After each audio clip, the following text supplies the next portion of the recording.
Hi, and welcome back to Shem's Potpourri. I'm Joe Heschmeyer. So normally this podcast drops on Thursday. But as I was looking at the calendar, I realized Lent snuck up on me once again. And so I'm releasing it a little early to help anyone who might be like me, sort of last minute thinking, oh, what am I going to do for Lent? And I thought what might be helpful is to talk about some, I think maybe little known spiritual principles. Maybe we've heard of these things, but we don't see how they all fit together. And I mean here the three spiritual traps, or sometimes they're called the three lusts, and then the 6 spiritual weapons. It's going to be 2 sets of 3. So what do those have to do with Lent, and what are they in the first place? But let's start with the bad news and we'll get to the good news. So what are these 3 spiritual traps? We see them in a way in the temptation of Jesus, but we see them even more clearly in 1 John. So in St. John's first letter, this is 1 John 2, beginning in verse 15, he says, "Do not love the world or the things in the world. If anyone loves the world, love for the Father is not in him." Okay, so that's something to think about in the beginning, that you either love God or the world. What does he mean by love of the world? Well, he's going to say, "For all that is in the world, the lust of the flesh and the lust of the eyes and the pride of life is not of the Father, but is of the world. And the world passes away and the lust of it. But he who does the will of God abides forever." Okay, so there's 2 things here. The first is an important spiritual setting. That John is not saying that these things that we're going to lust for are themselves evil. He's just going to say they're passing things. That this world and all the stuff we have lust for is ephemeral. It doesn't last. Whereas God does last. He's eternal. So are we setting on things that pass away, or are we setting our heart on things that last forever? That's going to be the critical kind of test. And we're going to see this over and over again. When the saints talk about this, when the Bible talks about this, it's, are we putting our heart on passing things, or are we putting our heart on things that last? But the second is, what does John identify? And he identifies 3 lusts, or 3 spiritual traps. The first is what he calls the lust of the flesh. The second is what he calls the lust of the eyes. And the third he calls pride of life. Now, John does not actually define any of these terms, but both from context and from kind of the theological musing of the centuries, we've got a pretty clear sense of what each of those seems to mean. And St. Thomas Aquinas is really helpful on this. He's very clear on this. He addresses this in several different places in the Summa. So I'm going to unpack kind of using his definition or his terms for it. So first, for the lust of the flesh, Aquinas is going to say this is inordinate appetites for carnal pleasures. In other words, you naturally, and I mean literally naturally, just as a bodily creature, as a mammal, as a human, you need food and drink, and the species needs sex. Without those things, you die or the species dies off. And so those are natural. Those are of the flesh. They're not of themselves evil. This is sometimes a mistake. Scripture will talk about the flesh and the spirit. And some people think that means that the flesh is literally bad. That's a really dangerous misunderstanding, because Jesus becomes flesh, right? The Word became flesh and dwelt among us. So the flesh isn't the problem. It's an inordinate appetite. It's putting the flesh as number 1. That's the problem. So you need food, but gluttony is still a lust of the flesh. You need drink, but drunkenness is still a lust of the flesh. Collectively, we need sex. But of course, what we normally call lust, sexual lust, that's the inordinate appetite. That's excessive. So lust of the flesh, I think, is pretty self-explanatory. Here's this bodily good that of itself is good, of itself is fine, but you're overdoing it. You're getting too obsessed with it. You're giving it too much place in your life. That's lust of the flesh. The second spiritual trap is lust of the eyes. Now, this one is a little stranger, but if you think about it, there are other things you might crave. You might want the latest iPhone. You might want the latest fashions. You might want $1 million in your bank. Those aren't bodily desires in the way food, drink, and sex are. But they're a different kind of lust. And Aquinas says, this is lust of the eyes. Like if you were to think about what part of my body is lusting for this. Well, it's the eyes. That looks really cool. I like that. And now that's a little bit of a metaphorical description. It's not literally your eyes lusting, but it's that you see something and then you want it. But it's not that your body's just craving it the way food, drink, and sex are just bodily cravings. You don't need to see food, drink, or sex to have in you the desire for them. But there are other things that you see them, maybe an advertisement, maybe you see your neighbor has it, whatever it is, and then you want it. That's lust of the eyes. Now, here again, wanting a cool thing, wanting nice clothing or any of those things isn't inherently evil. What is wrong, where it becomes sinful, is inordinate appetites for money, apparel, and the like. That you become disproportionately interested in these things beyond what their actual value is. You're putting too much of your heart, you're setting your heart on having the latest, greatest clothes, the latest, greatest phone, the latest, greatest fill in the blank, car, house, you name it. These are not just bodily desires, but it's wanting, granite countertops are not part of the human desire for shelter. This is above and beyond, right? Like that's lust of the eyes when you're like, I have to have the best, the nicest fill in the blank. When that becomes disordered, disproportionate, inordinate, we're dealing with the sin of lust of the eyes. But then in addition to lust of the flesh and lust of the eyes, the third spiritual trap is what John calls the pride of life. And Aquinas describes this as the inordinate appetite of the arduous good. Now, what does that mean? Well, elsewhere he describes it as ambition for renown and honor. That's pretty simple. You might lust after sex, food, and drink. That's the first spiritual trap. You might lust after having cool stuff, having nice fashion, having money, having those things. That's the second spiritual trap. But the third one is you might lust after things that are actually a little bit intangible. Power, honor, glory, those sort of things. You become obsessed with worldly honor. Well, that's pride of life. And that's a major spiritual trap. And so elsewhere, Aquinas is going to say that all worldly goods can be reduced to three. So remember, the things that pass away, the worldly things, the things of the flesh, that's honors, riches, and pleasures. Whatever it is you want, you can narrow it down to one of those three categories. Honor, riches, pleasure. If you love honor too much, that's the sin of pride of life. If you love riches too much, that's lust of the eyes. If you love pleasures too much, that's lust of the flesh. Now here I want to add one point that Aquinas doesn't describe, but I've seen described elsewhere, and I think is actually really helpful.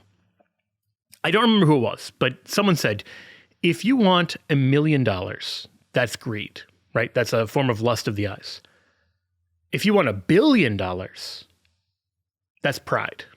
That is, there's a kind of what looks like lust of the eyes, a kind of desiring of riches that isn't actually for the riches. It's for the power, the glory, the honor that goes with it, and is actually pride of life. So hopefully you can see pride of life is really dangerous. It's really spiritually detrimental. Of the three, it's actually the worst of the three. It is the one that is most akin to the devil's own rebellion from God. And so these have kind of gone in order. Lust of the flesh, you have that in common with animals. Lust of the eyes, there's something human about that, and is actually worse than just having the normal bodily animal desires that go awry.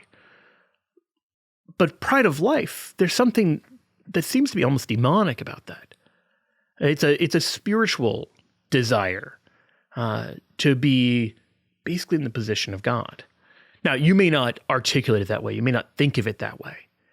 But it's setting your heart on divine honor in its most extreme form. But it's setting your heart on these worldly kind of honors. That is, you're wanting to be praised by those around you. That's pride of life. So those are the three spiritual traps. And so the first thing I would suggest is that you make a little inventory. Like, which of these three do I struggle with? And you might say, well, all three of them. But is there one that really jumps out as a particular struggle? Now, this is just one way of categorizing the sins. You've got the 7 deadly sins. You've got other ways, even in Scripture, that you have kind of a taxonomy of the different types of sin. But I think that what John gives us is really helpful. And these kind of three broad groupings of what am I after? Am I after honor? Am I after riches, worldly pleasures, on riches like worldly goods? Or am I after pleasures? So, as you're approaching Lent, you might say, okay, let's do a little spiritual diagnostic. What do I need help with? In response to these three spiritual traps, these three lusts, the lust for honor, the lust for riches, the lust for pleasure, there's two sets of three spiritual weapons. The first are the three spiritual weapons mentioned in Matthew chapter 6. And these are sometimes called the acts of religion or the works of piety. Those kind of, I'll explain why. And these are biblical. These are given to us by Jesus. And what's important about the three that we're about to cover is they're universally applicable. Everyone must practice these three. And a lot of us, including a lot of Christians, don't. The Catechism, I'll start there and then I'll get into the biblical stuff. The Catechism in paragraph 1434 says that the interior penance of the Christian can be expressed in many and various ways. Scripture and the Fathers, that's the Church Fathers, the early Christians, insist above all on three forms: fasting, prayer, and almsgiving, which express conversion in relation to oneself, to God, and to others. Now, there's a cool connection that they just made there.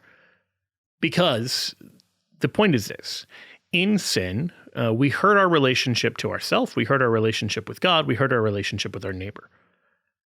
So if you are struggling with lust of the flesh, you have a disordered relationship with yourself. Okay, well, what's the tool that combats that, the relationship with ourself? Well, fasting. It's a form of self-mastery. Or I've got pride of life. I am putting myself in the place of God, and I'm desiring these worldly things, and I'm getting puffed up. Well, what's the cure for that? Prayer. Or I've damaged my relationship to others. I'm being greedy. I'm, dominating those around me. I'm trying to get my neighbor's goods, covetousness, all of that stuff. Well, what's the cure for that? Almsgiving. That these worldly goods that maybe I really want, we'll give that money away. And so rather than damaging your relationship to your neighbor by getting richer and richer while your poor neighbor languishes, you give to your neighbor.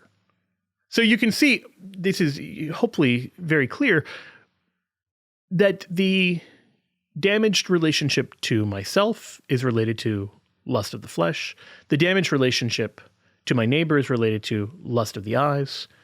My damaged relationship to God is related to pride of life. Now, don't take that as an exclusive sort of thing, because sin impacts all of those relationships. Every sin impacts all of those relationships. But some sins impact one relationship in a particularly obvious way. And that's one of the things the Catechism is kind of pointing towards here. And that therefore, fasting, which works on myself, prayer, which works on my relationship with God, almsgiving, which works on my relationship with my neighbor, are specially kind of calibrated. So while these are not the only forms of interior penance, these are big ones. This is, again, paragraph 1434 of the Catechism. Paragraph 1969 says that the new law, the law of God, the law of Christ, practices the acts of religion, almsgiving, prayer, and fasting, directing them to the Father who sees in secret, in contrast with the desire to be seen by men. Its prayer, that is the prayer of the new law, is the Our Father. Now, what you're going to see is that these three acts of religion, almsgiving, prayer, and fasting, are all coming from Matthew 6, which is also where we get the Our Father. And this is important because it's possible to do these acts of religion badly. And that's actually the point of Matthew 6. That it's possible to do prayer, fasting, and almsgiving in a really spiritually unfruitful way, in a way that actually makes pride worse rather than better. So in Matthew 6, Jesus begins by saying, "Beware of practicing your piety before men in order to be seen by them. For then you'll have no reward from your Father who's in heaven." Now, this is, I think, a really good, helpful thing to remember as you start Lent. If you're doing the Lenten thing just to make yourself better in your own eyes, if you're doing the Lenten thing just to make yourself look better to your neighbor, you're doing it wrong. that those are actually spiritually unproductive and can actually work against the path of humility. They can actually work against your path of holiness. So watch out for that.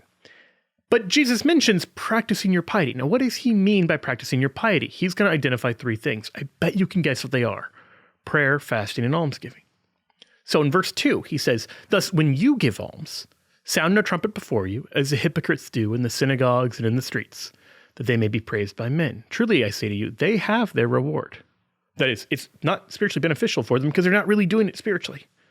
They're doing it to look good to others. They already got that. They look great to others. But when you give alms, do not let your left hand know what your right hand is doing, so that your alms may be in secret. And your Father who sees in secret will reward you. Now, this is the critical part. The hypocrites, the religious hypocrites of the day, they did prayer, fasting, and almsgiving in a hypocritical way. But Jesus doesn't say, therefore, don't pray, don't fast, don't give alms. He just says, don't do it in the way they do. In fact, he says very clearly, when you give alms, this is Matthew 6, verse 2 and verse 3. Then he says, when you pray, in verse 5, and then again in verse 6, and then when you fast, in verse 16 and verse 17. That it's not if you give alms, if you decide to pray, if you decide to fast. These things are not optional parts of the Christian life. We've got to do them. So, let's remember these three spiritual principles. Fasting helps to fight against lust of the flesh. If your body and the fleshly level is in the driver's seat, you can't say no to yourself when you are desiring an extra helping, or you're desiring another drink, or you're desiring more sex or pornography or whatever it is. And this is, by the way, I'll get into why pornography is in the lust of the flesh, even though you're thinking, well, I engage that with my eyes. Well, but it's not your eyes that are hungry for it. It's a sexual thing. And so it's this bodily desire that's become disordered. In all of those cases, you've got poor self-mastery. That your spiritual principle, intellect and will, is not governing very well your lower animal passions. They've gotten out of control. And in fasting, you get them back in control. This is why I think even a lot of non-religious people can recognize the good of fasting, because you learn to say no to your body. Look, the person who cannot say no to their body is never going to be anyone great. They just aren't. You can't strive for greatness without having some degree of self-mastery, and a pretty high degree of self-mastery, I'd argue. So that's the first. So if lust of the flesh, that's the trap you're falling into, well, fasting is a really important tool to help against that. And that's going to be first and foremost, fasting from food. It can also be other forms of fasting. But, people say, oh, I'm fasting from, going out to eat at brunches or whatever. It's like, yeah, but are you able to just say no to your body and just say, I'm not going to eat right now when I really want to? Because if you can't do that, that's the problem. And I'll get into this at the very end, but you want to make sure you're not just trying to fast, pray, and give alms on your terms, because then you're still in the driver's seat. And a lot of what Lent is about is getting out of the driver's seat. Just stop. Like, you don't need to be in control of everything. So even as you're getting this greater sense of self-mastery, it's not to put yourself in the driver's seat. It's so that you can better serve God. Second, the spiritual weapon of almsgiving. This helps against the lust of the eyes. If you're constantly spending money on stuff you don't really need, a good cure for that is to give your money away so it's not there to tempt you. I think that's pretty self-explanatory. And again, there's a sense of sinful economic inequality. Now, the church does not say everyone should have the exact same amount of money. That's not it. But if the rich are just spending their money on themselves and not on the poor, and I think most people listening to this fall in the category of the rich in the kind of global sense, that's a problem. That the gifts you have are given for others, not just for yourself. And so if you find that you're spending things too much on yourself, you're getting too nice of stuff. That might even be food, by the way. There's a type of food and drink that falls into lust of the eyes.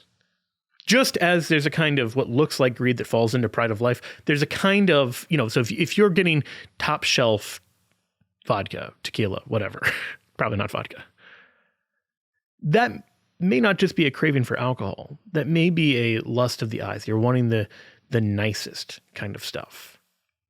That's not because you're thirsty, right? Like that's a different kind of lust. That's lust of the eyes. Just like if you need the latest, greatest phone, the latest, greatest computer, the latest, greatest car, the latest, greatest house, that's lust of the eyes. And so give that money away. Finally, pride of life. Pretty self-explanatory. You have made yourself too much the center of things. You've started to serve yourself as a god pursuing honors. Pray more. And particularly, remember the Catechism mentions this, and Jesus mentions in Matthew 6, pray the Our Father. Now, why is the Our Father so important? Because the whole prayer is a prayer of childlike humility. Think about the beginning of it, Our Father. So you're acknowledging, one, your neighbor, the Our, and two, your relationship with God, the Father.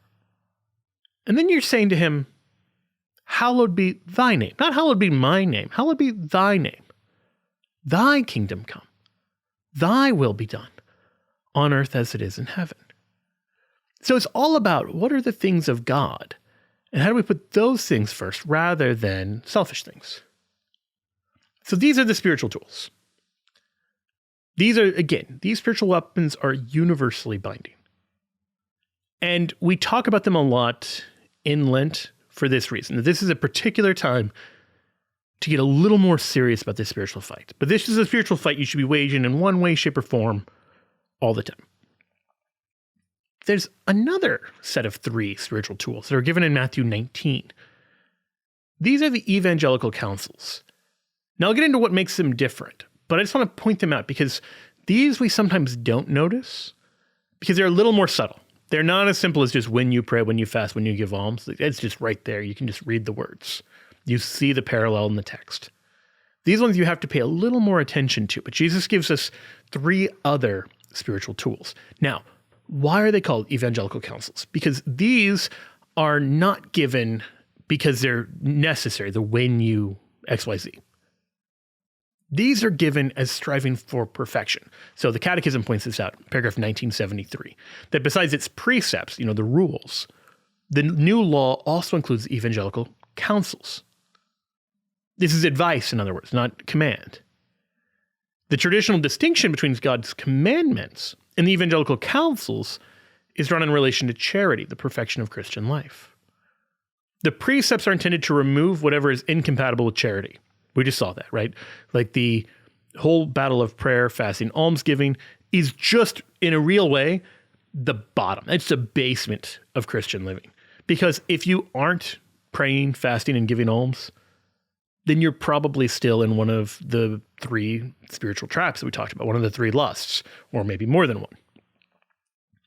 The aim of the counsels, on the other hand, is to remove whatever might hinder the development of charity, even if it is not contrary to it. In other words, the 3 evangelical counsels are not just about the floor, but about aiming higher and higher in the Christian life. Like, what can I do that draws me closer to God? What can I do to remove anything that might get in my way? Even if the thing that gets in my way isn't wrong, even if the thing that gets in my way is God-given and good, I can still settle for something less than God. How do I get all of those obstacles out of the way so I don't settle for anything other than God? Well, the answer to that is going to be the evangelical counsels.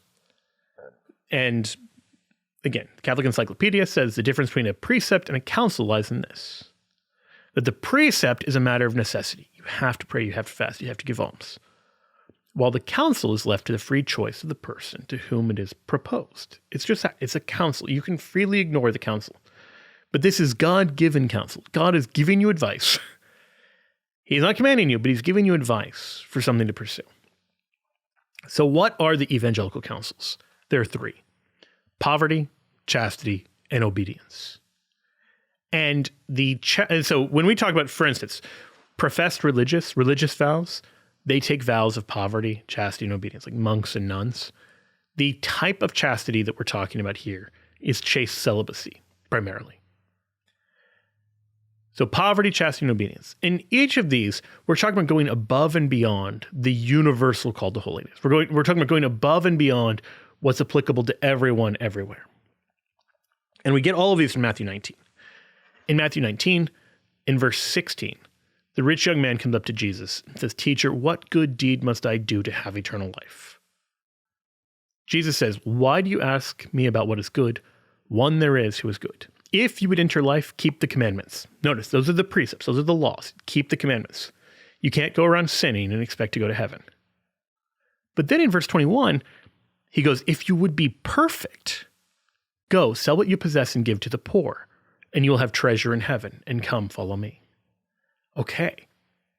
So Jesus has just given him two, we noticed one of them, but really two bits of concrete counsel. That, hey, this is no longer just, what do I have to do to have eternal life? This is if you would be perfect.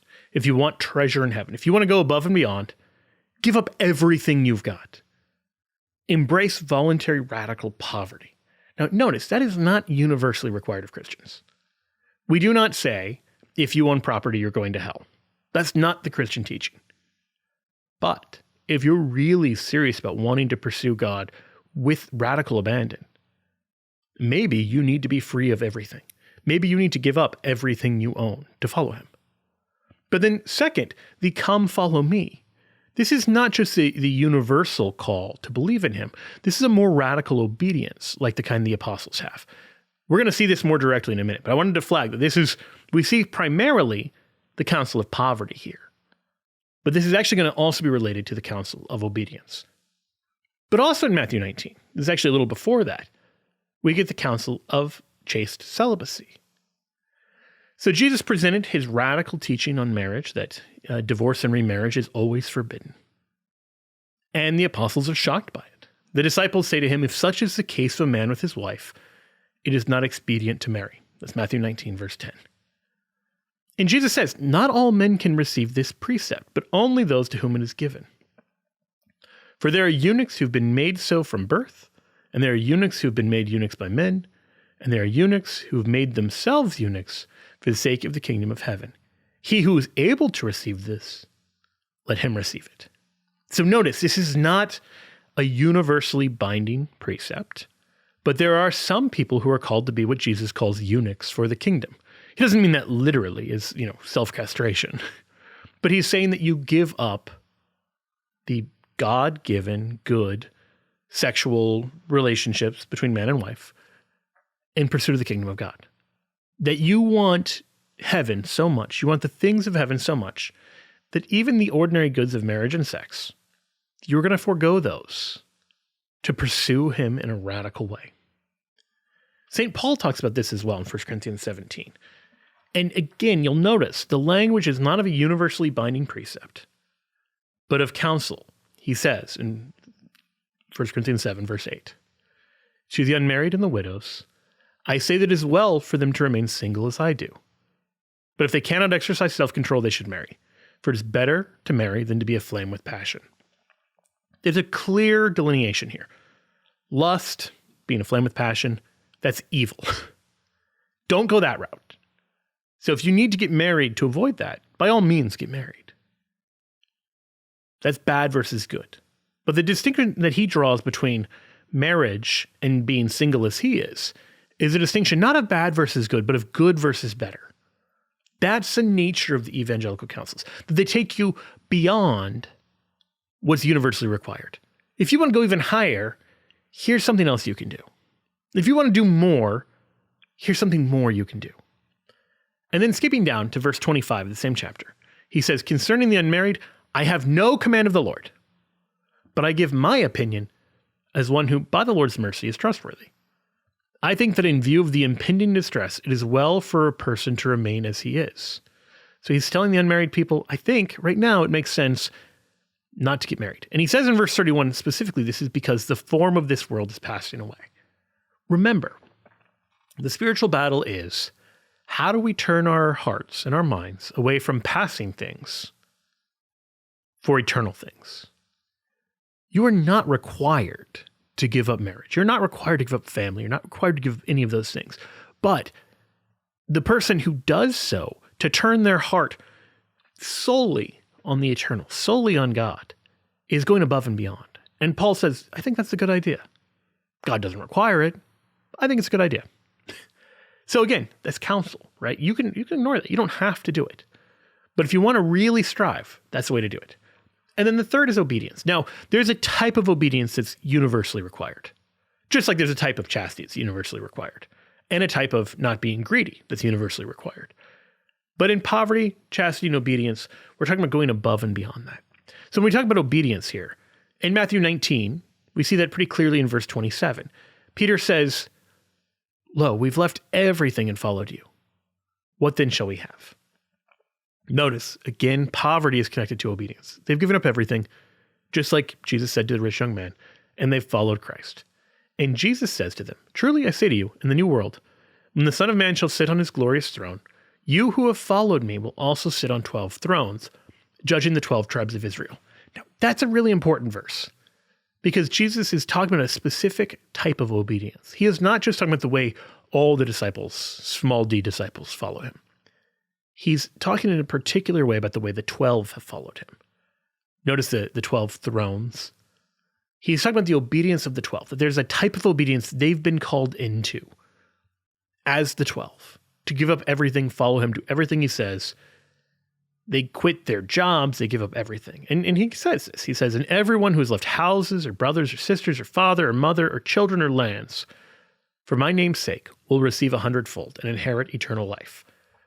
They've given up having a family, very clearly from this text. They've given up having a family. They've given up owning property. They've given up all of these things so they can obey Jesus more radically. That's the call of the 12. That is not everybody's call. Not everyone is called to do that. But to those who are, they're promised a great reward. Now remember, just as prayer, fasting, and almsgiving could be done in a bad way, poverty, chastity, and obedience can be done in a bad way as well. Think about the 12. One of them, Judas, has given up all this stuff, but he doesn't have the right heart.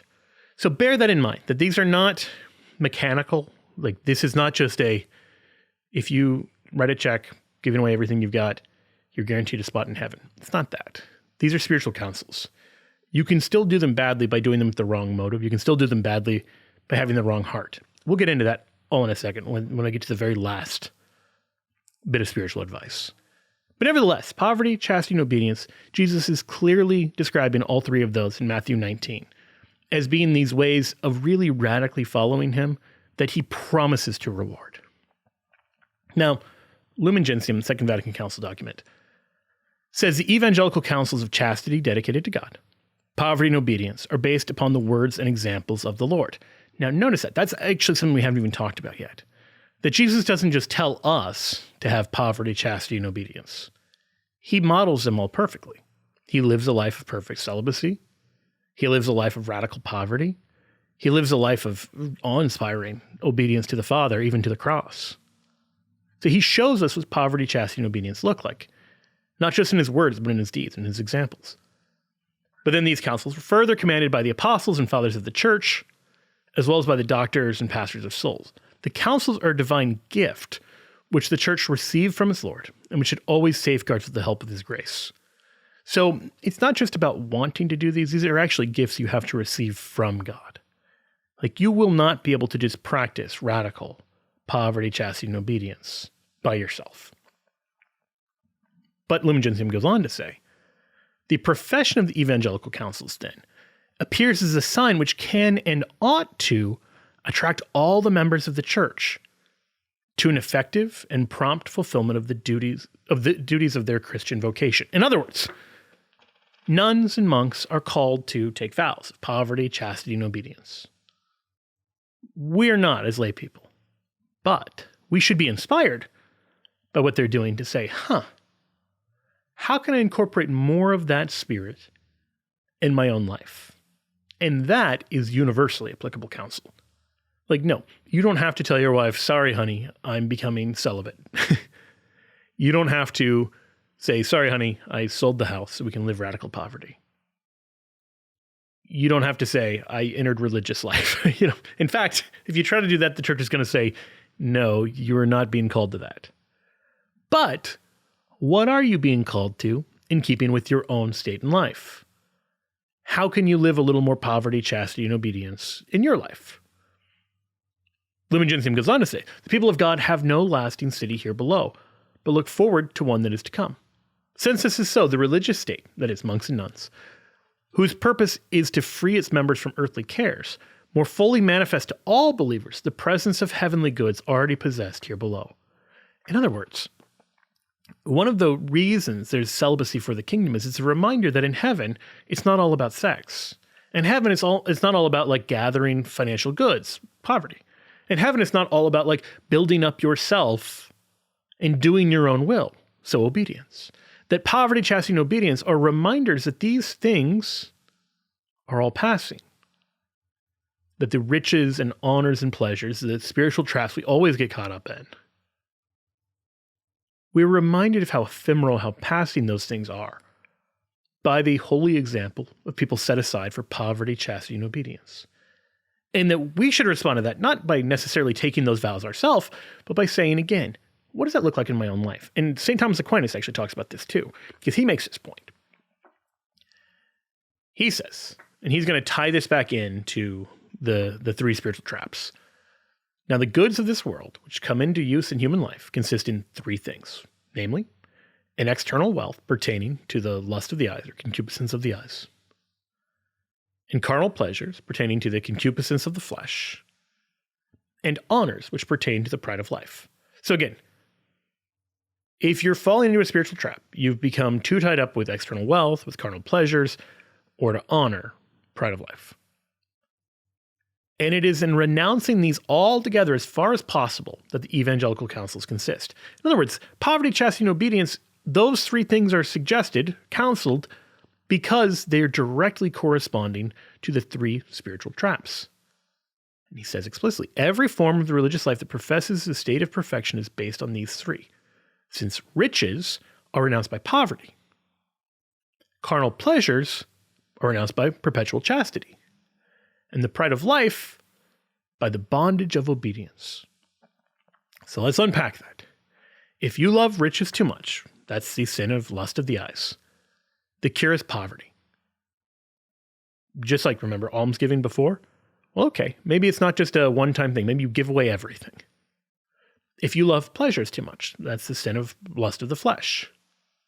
Well, the cure is chastity. Remember, the temporary, fasting, the long-term, chastity. And then finally, if you love honors too much, the cure is pride of life. Excuse me, the sin is pride of life. The cure is obedience. Prayer in the immediate, and obedience in the long term, where you just say, not my will, but thine be done. And that not my will, but thine is manifested in prayer in the Our Father, but also in just giving of yourself to holy obedience, where you say, I'm going to do whatever the bishop tells me, I'm going to do whatever Mother Superior tells me, whatever that looks like. Where you pledge yourself and you say, I'm going to do whatever my religious superior tells me to do. Now, again, these are evangelical counsels. You don't have to do these three things. But Aquinas says, you might be able to do them in a restricted sense in a particular case. He gives three examples.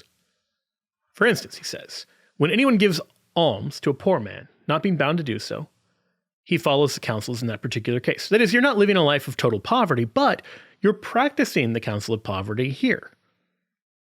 Second example, when a man for some fixed time refrains from carnal pleasures, that he may give himself to prayer, he follows the counsel for that particular time. So if you say to your wife, honey, let's not have sex tonight. Let's instead fast from this and offer this as a time of prayer. You are following chaste celibacy in that moment. It's a form of chastity. It is a form of sexual self-mastery. It's also then directed towards prayer. So you see you're following the evangelical counsels here, not as perpetual vows, but just momentary. And then the third example he gives. When you follow not your will as to some deed, which you might lawfully do. For instance, if you do good to your enemies when you're not bound to, or if you forgive an injury of which you might justly seek to be avenged, you're following the counsels there. Because remember, the whole point of obedience is not my will, but thine be done. That's the whole point of prayer in the Our Father. And so when you forego pursuing your own vengeance, when you don't stand on your rights and say, you know what, that person, maybe they were in the wrong, I'm going to let it go. You're actually living that out in a small way. You're living out something like what obedience is getting to, what prayer is getting to. You're doing that, not my will, but God's will. That's the attitude you're doing in that moment. So again, most people listening to this are not going to be called to the evangelical counsels in the perpetual vows sort of way. But all of us can find something this Lent where we say, how can I live out a little more of what those counsels are getting to? So those are the 6 spiritual weapons we've been given for Lent. The first 3, universally applicable, fasting, almsgiving, prayer.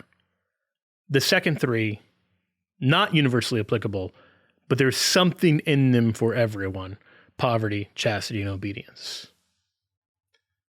But I would be remiss if I didn't leave us with one important reminder, and this is this is what makes it both difficult in some ways, but also really rewarding in other ways. This is the one thing necessary. So there's really, if you will, 7 spiritual tools, but this isn't so much a tool as the thing all the tools are pointing towards. And the one thing necessary is going to be love of God. St. Francis de Sales, An Introduction to the Devout Life, he warns that we can do all of this stuff badly. And he even says we all color devotion according to our own likings and dispositions. Now just think about that line, because I think in Lent, it's really easy to just be like, what do I want to give up? What am I good at giving up? What am I good at offering to God? What am I good at taking up? You know, maybe you're really good at one spiritual discipline. You decide to do that because it's easy. And then you judge the person who it's not as easy for. Well, you're coloring your devotion. So watch out for that. He says, one man sets great value on fasting and believes himself to be leading a very devout life, so long as he fasts rigorously.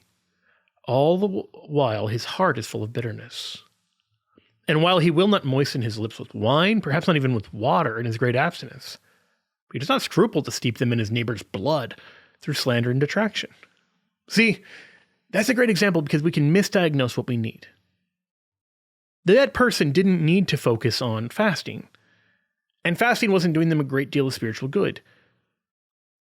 Because their problem wasn't in sins of the body, like lusts of the flesh. Their problem was in their relationship with their neighbor. And so they're still getting drunk on the blood of their neighbor, as Francis de Sales presents it.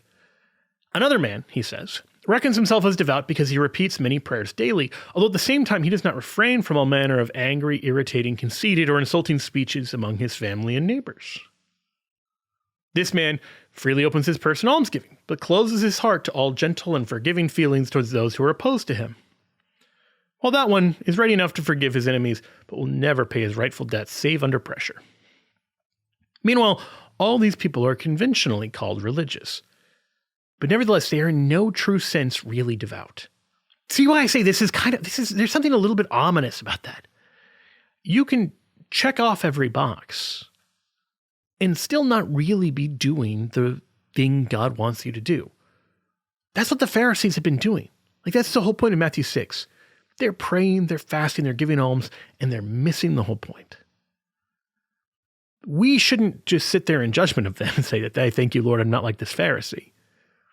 We should say, maybe I am like this Pharisee. Maybe I do this thing where I do the easy spiritual discipline. Or, you know, the hard spiritual discipline I chose because it was hard, and then I felt really good that I did it, but not the spiritual discipline God was actually calling me to. So what is the solution to this? What is the one thing necessary? If I'm going to really be devout, Francis de Sales says, in fact, all true and living devotion presupposes the love of God. And indeed, it is neither more nor less than a very real love of God, although not always of the same kind. For that love, while shining on the soul, we call grace, which makes us acceptable to his divine majesty. When it strengthens us to do well, it is called charity. But when it attains to its fullest perfection, in which it not only leads us to do well, but to act carefully, diligently, and promptly, then it is called devotion. So in other words, the one thing necessary, and this is where it is both easy and hard, is charity. It's love of God. It's how much do I love God, and how does it impact my love of my neighbor? If I really love God, I'll love my neighbor. If I really love God, that'll animate how I pray, how I fast, how I give alms. It'll pray what poverty, chastity, and obedience look like in my own life? And it'll animate kind of the fight against lust of the flesh, lust of the eyes, and pride of life. So that's the one thing necessary. I didn't want to start with that because it's easier to just say, hey, love God, have a good Lent, goodbye. But I think it's helpful to think about all these particular areas to say, all right, what does this battle with myself look like? What does this battle with my neighbor look like? What does this battle with God look like? Like, where am I fighting God? Where am I fighting my neighbor? Where am I fighting myself? And how can I approach these relationships in a healthier way? So hopefully you've got something here to work with as you kind of plan out a good course of action for Lent. To not just have it be a self-improvement project in a narcissistic sort of way, but to really have it be, how can I be a better gift to my neighbor? And even more than that, a better gift to God. How can I fight those demons that need fighting in my fleshly battles? But how can I also free myself from all the temptations of lust of the eyes by being generous to my neighbor? And how can I ultimately say to God, not my will be done, but yours? And in all of that, how can I love God a little more today than I did yesterday? I hope this helps. I hope you have a really fruitful Lent, or whenever you're watching this. I hope it's really fruitful. If it's ordinary times, it's Easter. Hopefully there's something in there that you were able to enjoy and learn from and incorporate in your own life. Please pray for me. I'll pray for you. Joe Heschmeyer. God bless. Thank you for listening to Shameless Popery, a production of the Catholic Answers Podcast Network. Find more great shows by visiting CatholicAnswersPodcast.com or search Catholic Answers wherever you listen to podcasts.